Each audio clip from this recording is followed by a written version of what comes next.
Pemegang saham GoTo jangan putus asa. Dulu Amazon juga drop 95%. Pada perdagangan Senin 5 Desember 2022, saham GoTo atau PT GoTo Gojek Tokopedia Tbk anjlok 6,82% atau 9 poin ke level 123 atau level terendahnya sepanjang listing di Bursa Efek Indonesia.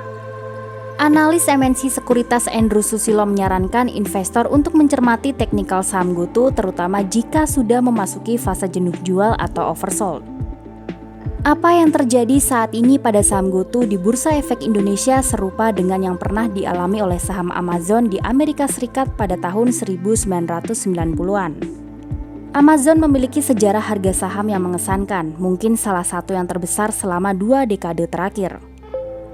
Pada awal 1990-an, Jeff Bezos meninggalkan karirnya di Wall Street dengan ide aneh untuk menjual buku di World Wide Web. Pada tahun 1994, dia meluncurkan Amazon.com. Situs mengalami pertumbuhan dengan cepat, go public 3 tahun kemudian dengan pendapatan $16 juta dan 180.000 pelanggan yang mencakup lebih dari 100 negara menurut pengajuan SEC. Tetapi bahkan ketika situs mulai berkembang, banyak investor yang meragukan Amazon. Mereka malah mendukung raksasa penjual buku Barnes & Noble. Pada pertemuan awal antara ketua Barnes & Noble, Leonard Riggio dan Bezos, Riggio dikabarkan memberitahu Bezos bahwa dia akan menghancurkan Amazon.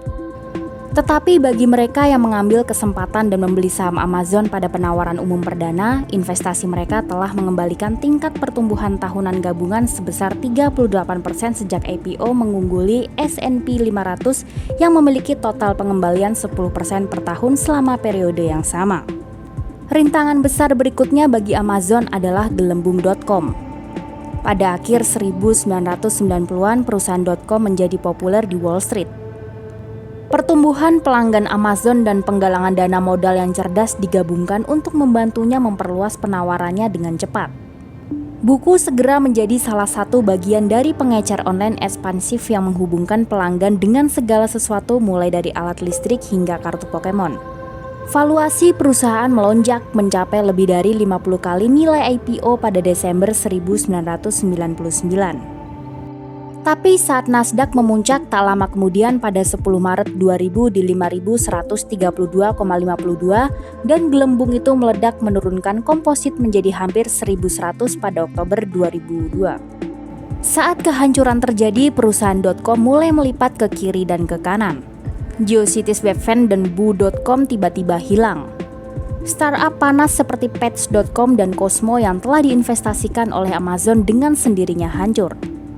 Saham Amazon juga anjlok dari bulan ke bulan, kehilangan lebih dari 95% nilainya dalam 2 tahun. Pertengahan 2000-an adalah periode pertumbuhan besar-besaran untuk Amazon. Perusahaan mulai pulih dari kehancuran .com yang brutal. Amazon secara agresif menginvestasikan kembali pendapatannya. Perusahaan terus memperluas basis pelanggan dan penawaran retailnya. Namun saham perusahaan berjuang untuk mengungguli era .com tertinggi sepanjang tahun 2000-an karena investor bergulat dengan kekhawatiran bahwa kurangnya profitabilitas berarti juga tidak memiliki nilai jangka panjang. Keluar dari krisis keuangan tahun 2008, Amazon mulai tumbuh menjadi perusahaan modern, salah satunya penyedia e-niaga terbesar dengan operasi luas yang tersebar di seluruh dunia. Bahkan saham Amazon terus meningkat dari $1,50 pada Mei 1997 menjadi $91,01 harga per 5 Desember 2022.